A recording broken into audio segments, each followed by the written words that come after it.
Hello students, आप सभी का एक बार फिर स्वागत है।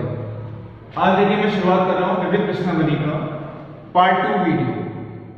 इसमें देखिए परिवहन संबंधी समस्या जो कि आपने अभी तक नहीं पढ़ी।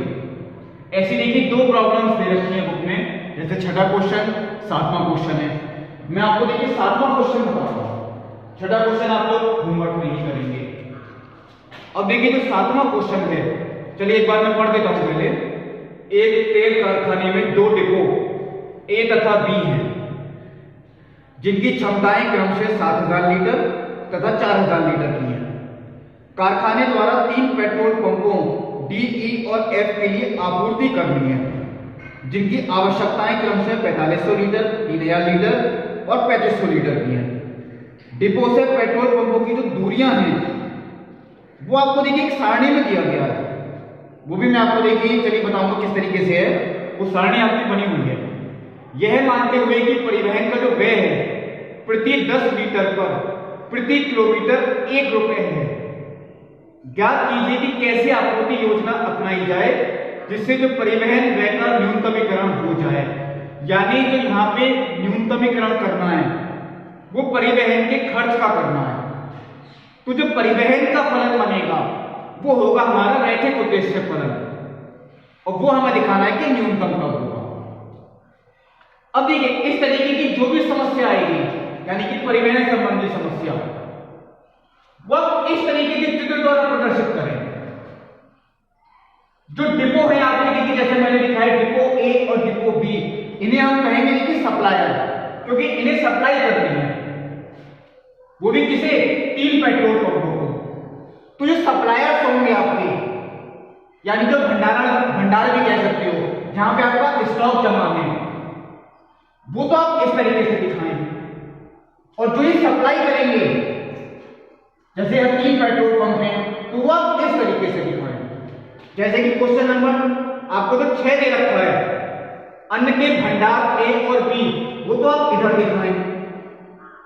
और जो 3 राशन की दुकानें हैं डी, ई और एफ, वो आप इन्हें दिखाएंगे इस तरीके से। अब देखिए चलिए मैं लिख भी देता हूं इसमें क्या क्या दिया गया है। जो डिपो ए और बी हैं, इनकी जो भंडारण क्षमता है 7000 लीटर और 4000 लीटर की है। डिपो ए की जो भंडारण क्षमता है वो है देखिए 7000 लीटर, और डिपो बी की जो भंडारण क्षमता है वो है देखिए 4000 लीटर। यानी टोटल हमारे पास देखिए 7 और 4 11,000 लीटर है। स्टॉक जो है पहले डिपो के पास 7000 लीटर है, दूसरे डिपो के पास 4000 लीटर है। अब जो देखिए 3 पेट्रोल पंप है डी, ई और एफ, इनकी जो आवश्यकताएं हैं, पहले की देखिए पहला जो पेट्रोल पंप है उसकी आवश्यकता है 4500 लीटर, दूसरा जो पेट्रोल पंप है उसकी आवश्यकता है 3000 लीटर, और जो तीसरा पेट्रोल पंप है उसकी आवश्यकता है 3500 लीटर। अब इनकी आवश्यकताओं को देखिए, अगर मैं टोटल करता हूं तो 4500 और 3000 7500 प्लस 3500 यानी 11000 लीटर। तो इनकी आवश्यकताएं भी देखिए उतनी ही निकलेगी जितनी इनकी भंडारण क्षमता है, 7 और 4 11000 लीटर। अब देखिए हमें इस डिपो से इस पेट्रोल पंप को सप्लाई करना है, कितना देखिए ये तो अभी नहीं पता। चलिए मैंने एक एरो लगा के दिखाया। इसी डिपो से इस पेट्रोल पंप को भी सप्लाई करना है, और इसी डिपो से इस पेट्रोल पंप को भी सप्लाई करना है। ऐसे ही देखिए डिपो बी से इस पेट्रोल पंप को सप्लाई करना है, डिपो बी से इस पेट्रोल पंप को सप्लाई करना है, और डिपो बी से इस पेट्रोल पंप को सप्लाई करना है। कितना?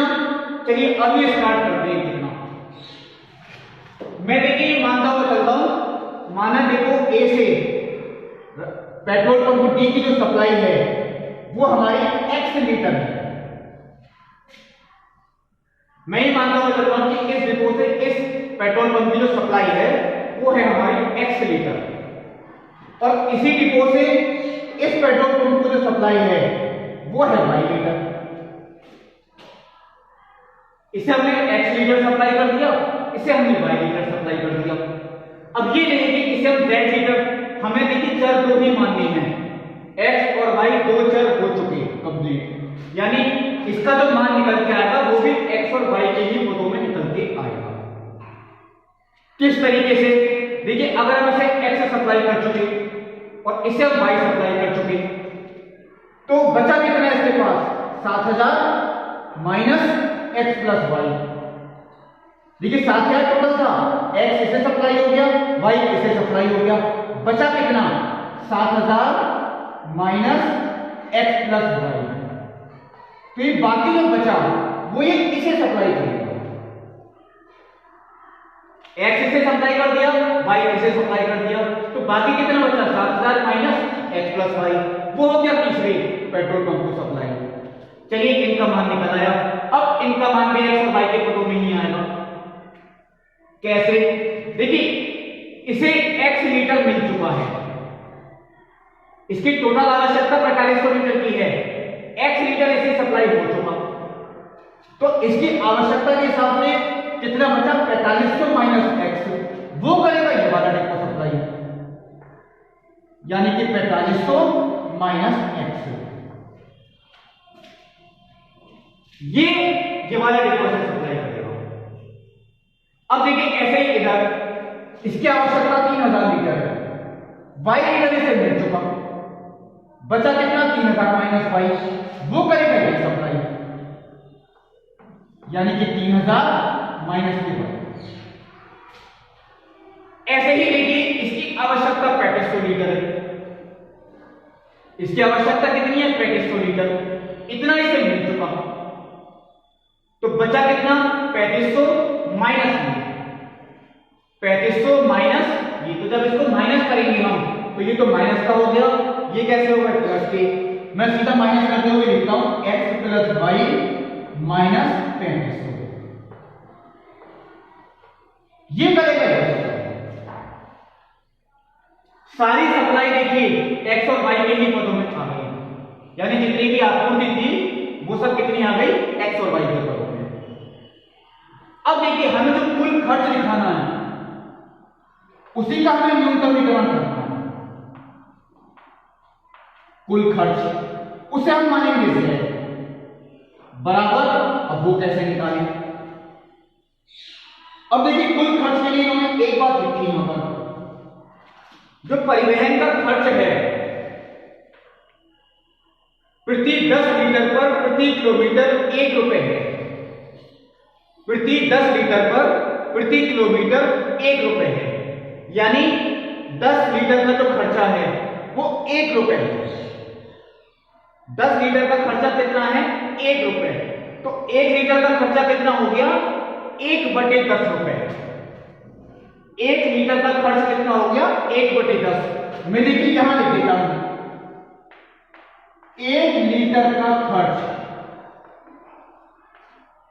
बराबर 1/10 रुपए, लेकिन प्रति किलोमीटर 1 लीटर का खर्च 1/10 रुपए, वो भी प्रति किलोमीटर, यानी कि 1 किलोमीटर का। अब देखिए इसमें दूरी का जो चार्ट दिया गया है, चलिए वो भी आपको मैं इसी में ही लिख के दिखा रहा हूं। जो A से D तक की दूरी है, देखिए A से लेके D तक की दूरी वो है 7 किलोमीटर। A से D तक की दूरी मैं ब्रैकेट में लिख देता हूं, वो है देखिए 7 किलोमीटर। A से जो E तक की दूरी है वो है देखिए 6 किलोमीटर, यानी मैं यहां लिख देता हूं A से E तक की दूरी वो है 6 किलोमीटर, और A से जो F तक की दूरी है वो है 3 किलोमीटर। मैं यहां लिख देता हूं A से F तक की दूरी ये है 3 किलोमीटर। B से D तक की दूरी 3 किलोमीटर, B से D तक की दूरी 3 किलोमीटर, B से E तक की दूरी 4 किलोमीटर, B से E तक की दूरी ये देखिए 4 किलोमीटर, और जो B से F तक की दूरी है वो है देखिए 2 किलोमीटर। ये हुआ। अब इसका खर्च कैसे निकालते हैं? चलिए मैं एक बात कहता हूं। देखिए ए से डी तक की जो सप्लाई है, ए से डी तक की सप्लाई कितनी है? x litre. 1 लीटर का खर्च 1/10 रुपए, तो x लीटर का खर्च x/10 रुपए। लेकिन ये x/10 रुपए ये प्रति किलोमीटर होगा, यानी 1 किलोमीटर का जो खर्च है वो x/10 रुपए है। तो दूरी कितनी है? 7 किलोमीटर, तो 7 किलोमीटर का खर्च कितना हो गया? 7x/10। चलिए प्लस मैं दोबारा बताता हूं एक बार। ए से जो ई तक की सप्लाई है वो है y लीटर। 1 लीटर का खर्च 1/10, y लीटर का खर्च y/10, लेकिन 1 किलोमीटर का। दूरी कितनी है? 6 किलोमीटर, 6y/10 प्लस, फिर चलिए एक बार देखते हैं। ए से एफ तक का सप्लाई लेवल तो देखिए ये है 7000 minus x plus y। 1 litre का खर्च 1/10, इतने लीटर का 7000 minus x plus y/10, 7000 minus x plus y/10। लेकिन प्रति किलोमीटर दूरी कितनी है? 3 किलोमीटर, 3 से देखिए गुणा। या क्या देखिए, हमने देखो ए से तीनों पेट्रोल पंपों की जो सप्लाई थी उसका खर्च निकाल लिया। अब आता है देखिए डिपो बी के लिए। डिपो बी का करते हैं। देखिए ये सप्लाई है, 1 लीटर का खर्च 1/10 रुपए, तो इतने का खर्च 4500 माइनस x/10,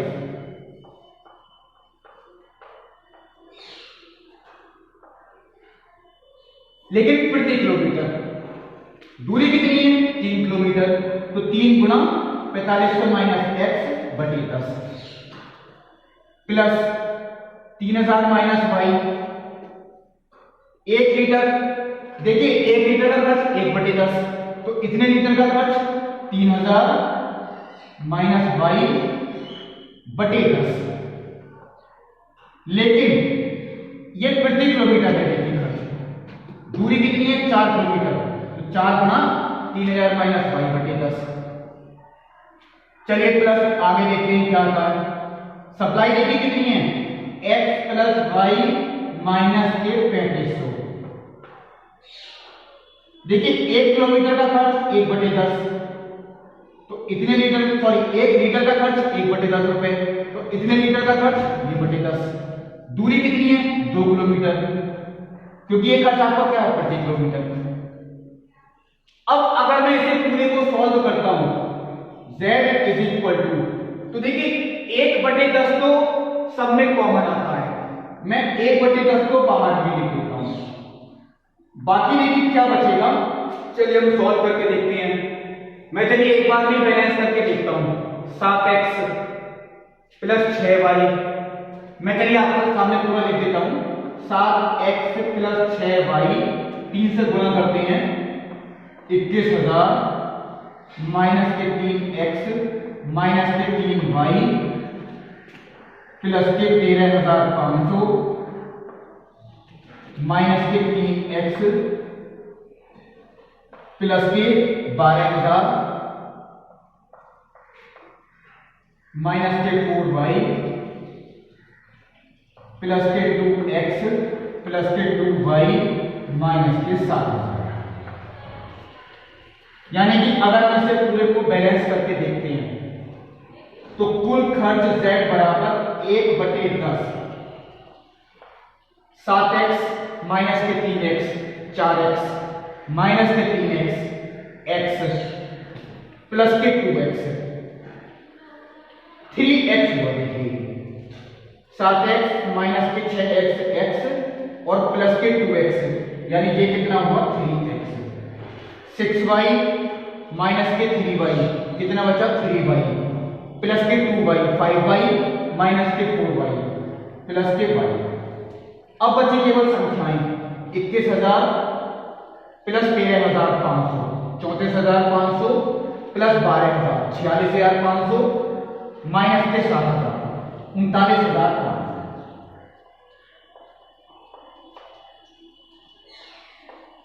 ये हमें दिखाना है न्यूनतम कब होगा। ये फलन बना दीजिए। अब आप लोग ये सोचेंगे चलिए फलन तो हमने बना दिया, तो अब इसके व्यवरोध कैसे बनाएं? व्यवरोध की बात भी रहेगी।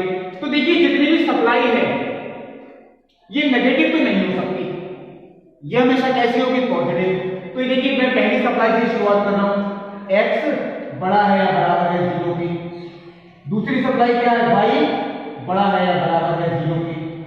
तीसरी सप्लाई क्या है? 7,000 माइनस x प्लस वाई बड़ा है या बराबर है 0 की। चौथी सप्लाई 4500 माइनस x बड़ा है या बराबर है 0 की। पांचवी सप्लाई 3000 माइनस y बड़ा है या बराबर है 0 की। और छठी supply x plus y minus के 3500 बड़ा है या बराबर है 0। ये जितनी भी सप्लाई है देखिए ये सभी पॉजिटिव ही होंगी, ये कोई नेगेटिव नहीं हो सकती। इसी को मुझे सही करके लिखना है। देखिए ये तो बिल्कुल ठीक लिखा हुआ है। अब अगर मैं इसे सही करके लिखता हूं तो ये हमें इधर लेके जाना पड़ेगा, और फिर जब हम इधर से पढ़ेंगे तो देखिए ये इसी तरीके से पढ़ा जाएगा, x plus y less than और इक्वल टू, ये देखिए 7000 है, x plus y less than और इक्वल टू 7000।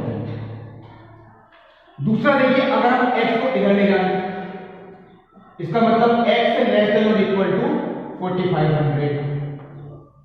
इसे हम y को इधर ले जाएं तो y लेस देन और इक्वल टू 3000। और इसे अगर हम इधर ले जाते हैं तो x plus y greater than और इक्वल टू 3500। और बाकी देखिए आपको ऊपर लिखा हुआ है x बड़ा है या बराबर है 0 के, y बड़ा है या बराबर है 0 के। अब देखिए इनके ग्राफ बनाने की बात आती है, तो ग्राफ बनाने के लिए देखिए मुझे ये वाला चित्र हटाना पड़ेगा।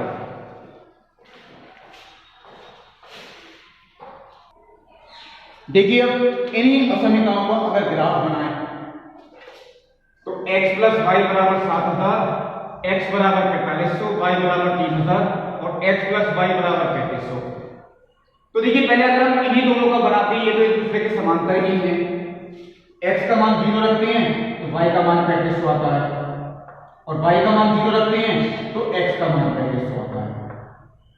ऐसे यहां पर x का मान 0 रखते हैं तो y का मान आता है 7000, और y का मान 0 रखते हैं तो x का मान आता है 7000।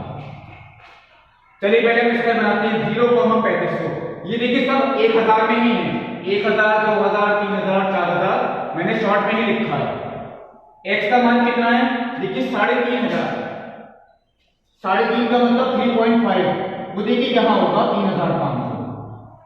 ऐसे ही y का मान वो देखिए क्या हो गया। दोनों बिंदु हमने निकाल लिए, ये वाला x अक्ष पर है, ये वाला y अक्ष पर, दोनों को हमने निकाला।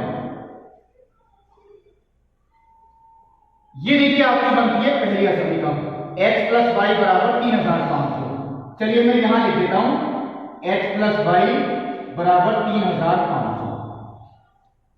ये भी इसके समांतर बनेगी, 0, 7000, 7000, 0। ये बिल्कुल इसके समांतर है, क्योंकि देखिए ये वाला भाग और ये भाग बिल्कुल सेम है, इनकी परिमरताएं समान है। इसका मतलब है देखिए ये समीकरण बनती है, ये यहां पर बनती है, यानी कि x प्लस वाई बराबर 7000। अब आती है ये दोनों समीकरण। ये देखिए x बराबर 4500, ये y अक्ष के समांतर है। x बराबर 4500 लेकर किसके समांतर है? y अक्ष के। तो y अक्ष के समांतर x बराबर 4500, ये देखिए यहां होगी, क्योंकि 45, 4000 और 5000 के ठीक बीच में 4500, और वो भी किसके समांतर? देखिए y अक्ष के समांतर, यानी कि ये असमीकरण इस तरीके से होगी।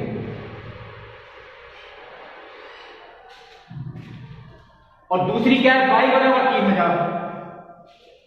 वो देखिए ये है y बराबर 3000, y बराबर 3000। वो देखिए इस तरीके से होगी, y बराबर 3000 यहां।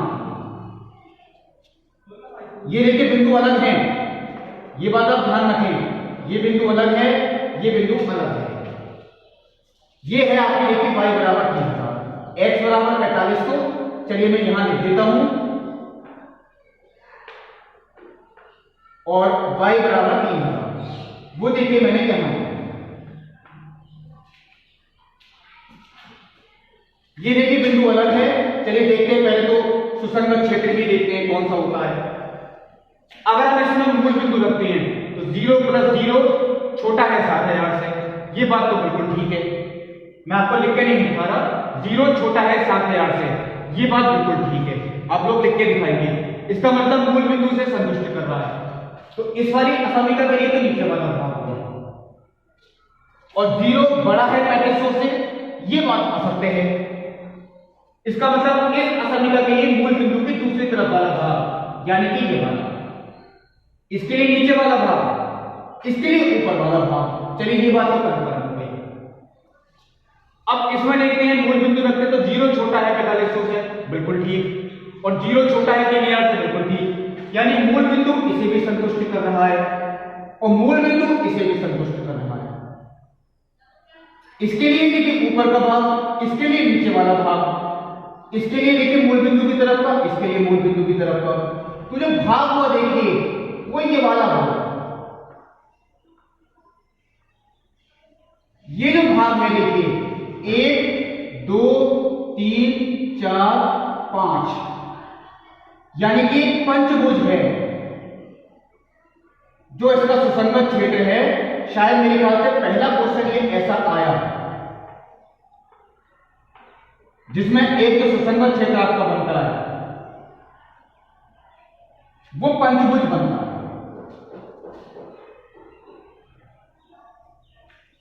ये है आपका सुसंगत क्षेत्र।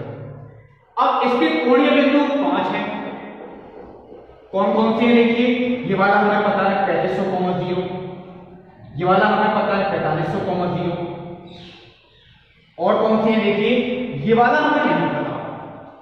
अगर हम इसके निर्देशांक निकालें तो देखिए ये वाला बिंदु इस रेखा का और इस रेखा का प्रतिच्छेद बिंदु है।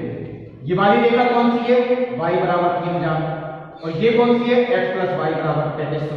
तो y का मान अगर हम 3 यहां रखते हैं, x का मान 500, तो ये आपके देखिए 500, 3000। मैं देखिए यही सॉल्व करता जाऊंगा। अब आता है देखिए ये वाला बिंदु, चलिए इसे भी हम देखते हैं क्या आएगा।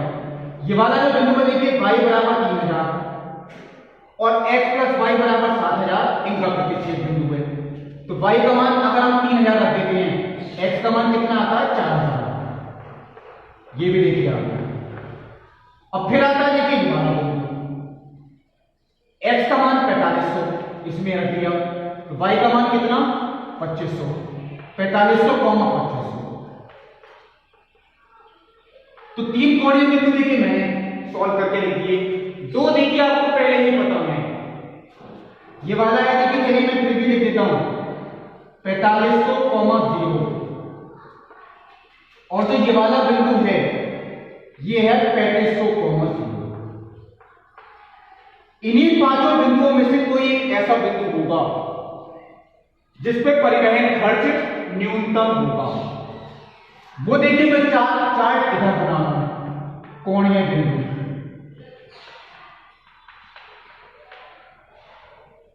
और जो रैखिक फलन है z बराबर 1/10 3x + y + 39,500। चलिए मैं ऊपर लिख देता हूं 39,500। अब देखिए 5 कोणीय बिंदु हैं, कौन कौन से, 500, 3000। चलिए पहला बिंदु हुआ, दूसरा 4000, 3000, तीसरा 4500, 2500,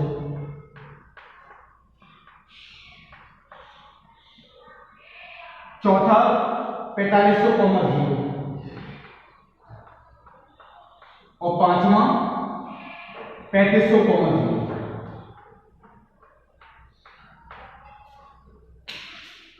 अब चलिए सॉल्व अगर हम करके देखते हैं, x का मान 500, तो 500 गुणा 3 1500 प्लस 3000 4500 प्लस 39500 44,000 बटे 10 यानी कि 4400 ये रखते हैं तो 12,000 और 3 15,000 प्लस 39,500 54,500 बटे 10 यानी कि 5450 हो जाएगा। 4500 गुणा 3 13,500 16,000 प्लस 39,500 यानी कि 55,500 55,500 बटे 10 5550 रुपए। x का मान 4500, y का मान 0, तो 4500 गुणा 3 13,500 प्लस 39,500 53,000 बटे 10 यानी कि 5300 रुपए। 3500 गुणा 3 10,500 प्लस 39,500 50,000 बटे 10 5,000। न्यूनतम खर्च देखिए शुरुआत में ही आ गया था 4400 रुपए। कौन से बिंदु पर 500 को 3,000 पर। अब यानी कि इसका उत्तर हम कैसे लिख के आए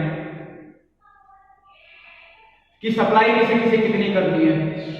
अब देखिए जो मैंने आपका चित्र बनाया था वो मैंने वैसे हटा दिया। जो मैंने आपका चित्र बनाया था कि ए से लेके देखिए, चलिए मैं यहां बनाता हूं। सप्लाई देखिए कितनी है, ए से मैं एक चार्ट देखिए इसका अलग बना लेता हूं, जो इसका उत्तर लिख के आएंगे। यहां देखिए ए से डी तक की सप्लाई, ए से ई तक की सप्लाई और ए से एफ तक की सप्लाई, बी से डी तक की सप्लाई, बी से ई तक की सप्लाई और बी से एफ तक की सप्लाई। ए से डी तक जो हमने मानी थी वो शायद देखिए एक्स थी और एक्स का मान कितना है 500, तो ये आ गए 500 लीटर। ए से जो ई तक की सप्लाई वो हमने क्या मानी थी वाई, वाई का मान कितना है 3,000 लीटर। और जो ए से एफ तक की सप्लाई थी, ए से लेके कहां तक की सप्लाई, एक्स तक की सप्लाई, वो थी शायद देखिए 7,000 माइनस एक्स प्लस वाई, क्योंकि मैंने चित्र हटा दिया है, आप लोग चित्र में देख सकते हैं 7,000 माइनस एक्स प्लस वाई, तो 7,000 माइनस एक्स प्लस वाई वो कितनी आती है 3500 लीटर। चलिए ये हो गया। बी से डी तक की सप्लाई, बी से लेके डी तक की सप्लाई 4500 माइनस एक्स यानी 4500 माइनस 500 4,000 लीटर। बी से ई तक की सप्लाई 3,000 माइनस वाई 3,000 माइनस 3,000 0 लीटर, यानी इसे सप्लाई करेगा ही नहीं। और बी से एफ तक की supply x plus y minus 3500 x plus y minus 3500 0 लीटर। ये इस तरीके से उत्तर पूरा लिखते हैं। ये हुआ देखिए परिवहन संबंधी समस्या। शायद सबसे लंबा सवाल यही होगा, सबसे लंबी समस्या जो आपको छठा क्वेश्चन भी करना है वो आप बहुत ध्यान से करेंगे इसी के बेस पे। अब देखिए मैं देखता हूं अगला क्वेश्चन जो आपको करवाना है मुझे। देखिए जो क्वेश्चन नंबर 10 है वही मैं अब आपको बताता हूं, क्योंकि क्वेश्चन नंबर 8 आप लोग कर सकते हैं। ये मूल्य का क्वेश्चन नहीं है। ये क्वेश्चन देखिए आपको दिखाना है नाइट्रोजन की न्यूनतम मात्रा क्या है, और नाइट्रोजन की मात्रा भी आपको चार्ट में ही दी हुई है। तो जो फलन आपका बनेगा वो नाइट्रोजन की मात्रा का बनेगा, यानी कि 3x plus 3.5y 3x plus 3.5y nitrogen की मात्रा का न्यूनतमीकरण और कितने थैलों का उपयोग किया जाना चाहिए। तो आप यही लिखेंगे, माना P ब्रांड के X थैले तथा Q ब्रांड के Y थैले उपयोग में लाई जाते हैं, तब नाइट्रोजन की मात्रा Z बराबर 3x प्लस 3.5y, इसका आपको न्यूनतमीकरण दिखाना है। और बाकी आपको नीचे चार्ट दिया गया है, फास्फोरिक अम्ल का भी है, पोटाश का भी है, क्लोरीन, इसकी आपके जरूरत बन जाएंगे। यह क्वेश्चन होमवर्क में कर सकते हैं। और इसी क्वेश्चन में नाइट्रोजन की अधिकतम मात्रा क्या है वो क्वेश्चन नंबर 9 है। तो अब मैं देखिए आपको क्वेश्चन नंबर 10 बता रहा हूं। एक खिलौना कंपनी की भी उत्पादन संबंधी समस्या है। एक खिलौना कंपनी दो प्रकार की गुड़ियों का निर्माण करती है, ए और बी। तो मैंने शुरुआत में देखिए ये लाइन लिखी है, माना ए प्रकार की एक्स गुड़ियां और बी प्रकार की वाई गुड़ियों का उत्पादन किया जाता है, तब कुल लाभ जेड बराबर, क्योंकि ये क्वेश्चन जो है देखिए आपका ये सेकंड लास्ट लाइन में लिखा है लाभ का अधिकतमीकरण। ए प्रकार की गुड़िया, एक गुड़िया पर जो लाभ है वो 12 रुपए का लाभ है। अगर इसकी एक गुड़िया पर 12 रुपए का लाभ है तो एक्स गुड़ियों पर कितना हो गया 12x, और इसकी एक गुड़ियों पर अगर 16 रुपए का लाभ है तो वाई गुड़ियों पर कितना लाभ हो गया 16y। z बराबर 12x प्लस 16y रुपए। अब देखिए इसमें भाषा पढ़ते ही बात क्लियर होगी कि इसमें चार्ट नहीं बन पाएगा, या आपको भाषा लिखते तभी आपको इसके व्यवरोध बनानी है। देखिए दूसरी लाइन में लिखा है मार्केट परीक्षणों तथा उपलब्ध संसाधनों से यह संकेत मिलता है कि सम्मिलित उत्पादन स्तर प्रति सप्ताह 1200 गुड़ियों से अधिक नहीं होना चाहिए। सम्मिलित उत्पादन स्तर 1200 गुड़ियों से अधिक नहीं होना चाहिए। सम्मिलित का मतलब दोनों गुड़ियां मिलाकर, यानी कि ये जो सम्मिलित उत्पादन है यानी कि टोटल कितना है x प्लस वाई, ये 1200 से ज्यादा नहीं होना चाहिए, 1200 से कम होना चाहिए या 1200 भी हो सकता है, यानी कि लेस देन और इक्वल टू 1200। 1200 से कम या 1200, इससे ज्यादा नहीं होना चाहिए। दूसरा क्या है, जो देखिए बी प्रकार की गुड़ियों की अधिक से अधिक मांग है वो ए प्रकार की गुड़ियों से आधी है। जो बी प्रकार की गुड़ियों की अधिक से अधिक मांग है, बी प्रकार की गुड़ियां कितनी है देखिए वाई, और ए प्रकार की गुड़ियां कितनी है एक्स। तो जो बी प्रकार की गुड़ियां हैं वो ए प्रकार की गुड़ियों से आधी हैं, यानी बी प्रकार की गुड़ियां ए प्रकार की गुड़ियों की आधी। अब चिन्ह की बात रही, यहां लिखा है कि बी प्रकार की जो गुड़ियां हैं वो अधिक से अधिक ए प्रकार की गुड़ियों की आधी होनी चाहिए, मतलब ये ज्यादा से ज्यादा आधी हो, इससे ज्यादा ना हो, इससे कम हो सकती है। बी प्रकार की गुड़ियां ए प्रकार की गुड़ियों की आधे के बराबर हो या आधे से कम हो। अधिक से अधिक का मतलब लेस देन और इक्वल टू, इससे अधिक नहीं होनी चाहिए। ये आपकी दूसरी बन गई। अब आती है देखिए तीसरी समस्या, ए प्रकार की गुड़ियों का उत्पादन स्तर दूसरे प्रकार यानी बी प्रकार की गुड़ियों के उत्पादन स्तर के 3 गुने से 600 नग अधिक है। यानी ए प्रकार की जो गुड़ियां हैं वो बी प्रकार की गुड़ियों के उत्पादन स्तर के 3 गुने से 600 नग अधिक है। कितना कम से कम या अधिक से अधिक, ये बात तो क्वेश्चन में लिखी ही नहीं, इसलिए मैंने देखिए ये जगह छोड़ रखी है। ये मैं ग्राफ बना के ही आइडिया लूंगा ये अधिक से अधिक है या कम से कम है, क्योंकि ये बात यहां पर क्लियर ही नहीं हो रही है। चलिए मैं पहले इतना छोड़ दिया है मैंने, इक्वल टू का साइन तो आएगा ही आएगा, लेस देन आएगा या ग्रेटर देन, ये चलिए अभी देखते हैं क्योंकि यहां पे ये बात क्लियर नहीं है। अब देखिए जो इसकी समीकरणें हैं वो देखिए ये हैं x प्लस वाई बराबर 1200। दूसरी कितनी है, अगर मैं 2 को गुणा में ले जाऊं 2y बराबर x या x माइनस 2y बराबर 0।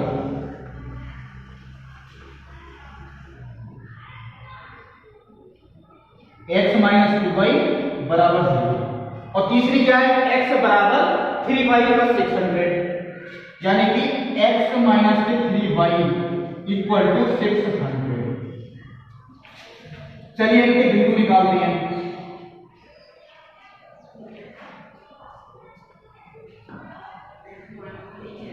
एक बार x का मान 0 रखा, एक बार y का मान 0, तो ये 1200 आता है और ये भी कितना आता है 1200। ये देखिए इसमें नियतांक 0 है, यानी ये ऐसी असमिका है जो मूल बिंदु से होकर जाएगी। x का मान 0 रखा, y का मान 0 आ गया, ये मूल बिंदु से आएगी। इसका मतलब एक बिंदु इसमें हमें अपनी तरफ से रखना पड़ेगा। कौन सा रखें, मान लीजिए मैंने y का मान 100 रख दिया। चलिए तो x का मान कितना आ गया? 200। कोई भी रख सकते हो आप, मैं इसलिए रख रहा हूं 100 के गुणांकों में क्योंकि 100 के गुणांकों में। अब देखिए इस वाले की बात आती है।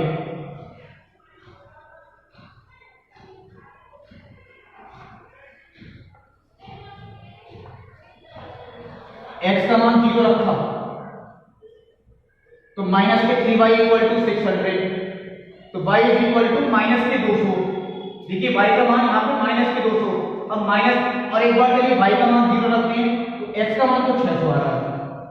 अब देखिए ये भी पहला क्वेश्चन ऐसा आया है, कर सकता हूं मैं x का मान 0 रखा तो y का मान माइनस के 200, वो नीचे की तरफ जाएगा। लेकिन फिर भी मैं कोशिश कर रहा हूं y का मान, कोशिश मैं यही कर रहा हूं कि y का मान वो पॉजिटिव आ जाए। तो देखिए अगर मैं x का मान 900 रख देता हूं, कोशिश कर रहा हूं, देखिए मैंने x का मान 900 रखा तो y का मान प्लस के 100। मैंने नेगेटिव नहीं निकाला क्योंकि हमने नीचे तक ग्राफ बनाया है। अब देखिए गुणांकों के हिसाब से कितने का डिफरेंस है, चलिए ये बात भी हम नोट करते हैं। मैं एक बिंदु यहां बढ़ा लेता हूं, मैं डिफरेंस ले रहा हूं। देखिए 200, 400, 600, 800, 1000, 1200। यहां भी देखिए लेते हैं 200, 400, 600, 800, 1000, 1200। x का मान 0, y का मान 1200 और y का मान 0, x का मान 1200। पहली असमीकरण तो आपने देखी ही होगी, यानी कि x प्लस वाई बराबर 1200। x का मान 0, अब देखिए मूल बिंदु से जाएगी, x का मान 0, y का मान भी 0, x का मान 200, y का मान 100, x का मान 200, y का मान 100।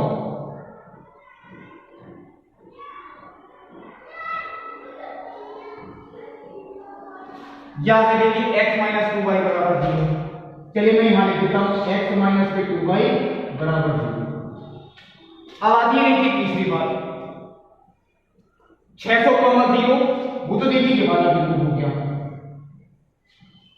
900 कॉमा 100, 900 देखिए कॉमा 100, यानी कि यहां का ये देखिए ये वाला बिंदु, इन दोनों को मैंने माना। ये हुई आपकी तीसरी रेखा, यानी कि x माइनस 3y बराबर 600। चलिए मैं यहां लिख देता हूं x माइनस 3y बराबर 600। अब कौन सा क्षेत्र होगा, चलिए पहले इस वाले की बात करते हैं। मूल बिंदु रखा तो 0 छोटा है या बराबर है 1200 से, ये बात हो सकते हैं, यानी मूल बिंदु से संतुष्ट कर रहा है।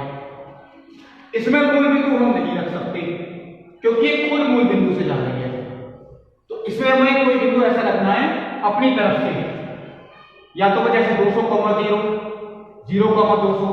चलिए मैं यहां लिख देता हूं 200 कॉमा 0 रखने पर आप 100 कॉमा 0 भी रख के देख सकते हैं।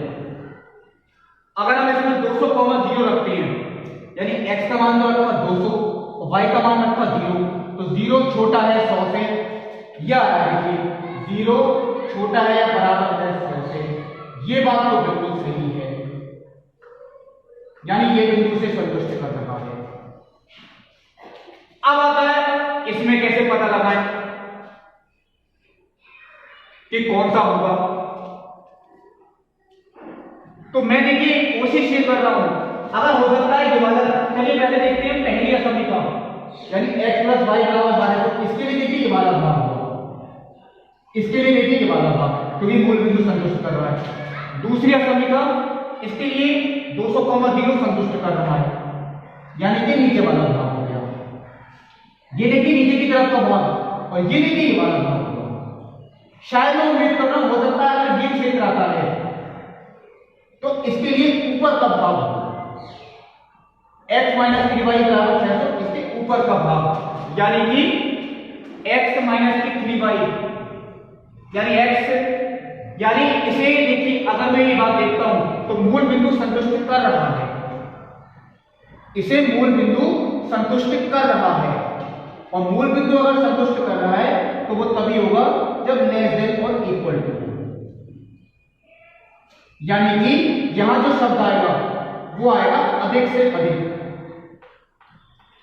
अब मैंने देखिए कंप्लीट किया, अब मैं आपको देखिए बता रहा हूं, ए प्रकार की गुणियों का उत्पादन बी प्रकार की गुणियों के उत्पादन के 3 गुने से अधिक 600 नग अधिक है। यानी ये जो गुणियां हैं दूसरी वाली गुणियों के 3 गुने से 600 नग अधिक है, वो भी ज्यादा से ज्यादा, इससे ज्यादा नहीं हो सकती। अधिक से अधिक के लिए क्या आएगा, लेस देन और इक्वल टू। और मूल बिंदु से संतुष्ट अगर मूल बिंदु रखते हैं, चलिए 3y को हम इधर भी लेंगे तो 0 छोटा है बराबर है 600 से, मूल बिंदु संतुष्ट करता है।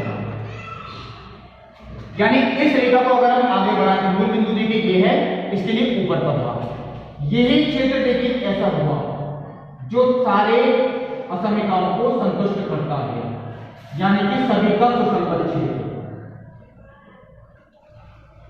अब देखिए मैंने एक कंप्लीट किया, ये हुआ देखिए सुसंगत क्षेत्र। मैंने ऊपर लिख दिया है सभी व्यवरोधों को संतुष्ट करने वाला क्षेत्र, यानी कि सुसंगत क्षेत्र। तो अगर सुसंगत क्षेत्र की बात आती है, यानी कि वो ये है, तो इसमें देखिए जो कोणीय बिंदु हुए, ये कोई कोणीय बिंदु नहीं है। देखिए क्षेत्र ये बन रहा है आपका, तो एक बिंदु ये वाला है, एक बिंदु देखिए ये है, और एक बिंदु देखिए ये है। चौथा बिंदु मूल बिंदु है, वो हम नहीं मानेंगे, मूल बिंदु पे ये कभी अधिकतम नहीं होता। देखिए कौन कौन से हुए, एक तो ये वाला हुआ, मैंने एरो लगा दिया है, एक हुआ देखिए ये वाला, मैं यहां लिख देता हूं 600,0, और एक हुआ देखिए ये वाला, ये आपका सॉल्व करके ही निकल गया। मैं यहां लिख देता हूं, एक तो आएगा सॉल्व करके और एक ये आएगा सॉल्व करके। क्या क्या आएगा देखिए, चलिए पहले ये देखते हैं। ये कौन कौन सी रेखाओं का प्रतिच्छेद बिंदु है, x + y बराबर 1200, x - 2y बराबर 0, x का मान 2y आता सीधा, तो y का मान 400, x का मान 800, 800, 400। और अगर ये वाला बिंदु देखें हम, तो x - 3y बराबर 600, x + y बराबर 1200, तो 4y बराबर 600, y का मान 150, x का मान 1050, 1050, 150। ये भी देखिए मैंने लिख दिया 1050, 150। अब देखिए कोणीय बिंदु हमने निकाल दिए,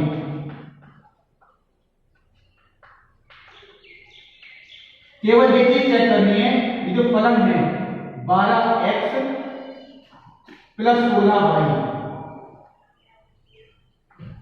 ये अधिकतम कब होगा। कौन कौन से कोणीय बिंदु हैं, 800, 400। दूसरा क्या है 1050, 150। और तीसरा क्या है 600, 0। चलिए देखते हैं क्या आता है।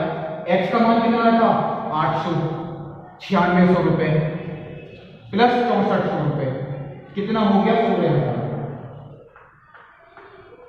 दूसरे पे 1050 इंटू 12, 12,600, 12,600 प्लस 2400 रुपए, तो ये आता है 15,000 रुपए।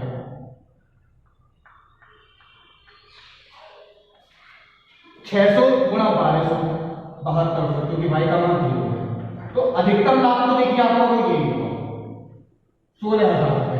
कौन से बिंदु पर 800, 400 पर, यानी ए प्रकार की जो गुणियां हैं 800 हैं, और जो बी प्रकार की गुणियां हैं वो कितनी हैं 400, और अधिकतम लाभ 16,000। ये चैप्टर देखिए आपका यहां कंप्लीट होता है। हर प्रकार की समस्या अब आपको कोई प्रॉब्लम नहीं पड़ेगी, आहार संबंधी, परिवहन संबंधी, उत्पादन संबंधी समस्या। अब देखिए जो इसका आपका क्लास 12 का लास्ट चैप्टर है, वो वैसे आप पिछले साल भी पढ़ चुके हैं, लेकिन उससे थोड़ा सा डिफरेंट हो गई है, यानी कि प्रायिकता। वो मैं आपको अगले वीडियो में बताऊंगा। तब तक के लिए नमस्कार।